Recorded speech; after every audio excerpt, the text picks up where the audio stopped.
15-20 години да се инвестира и се разбира да имаме соработка со сите земји во светот, кои што економска, трговска и така натаму, и да креираме нови вработувања, не во јавнијата администрација треба да се намалат негде 70%, полека не одеднаш да ги избркаш луѓето.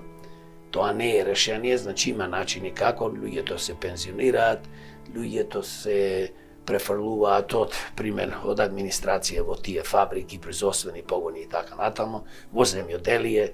Значи, кога зборувам во секој можен, во секој можен поглед, па и за туризма. Ние мора да инвестираме. Ние не можеме без пари да креираме, не знам што е, пример ќе земам Преспанското езеро, уништено, упропастено затоа што нема инвестиции. Штета што ние имаме толку многу туризама, буквално ништо не правиме за нашиот туризам. Па не правиме затоа што државата не инвестира, затоа што државата, луѓето што ја водат владата, не ја само ова влада и предходните, Так.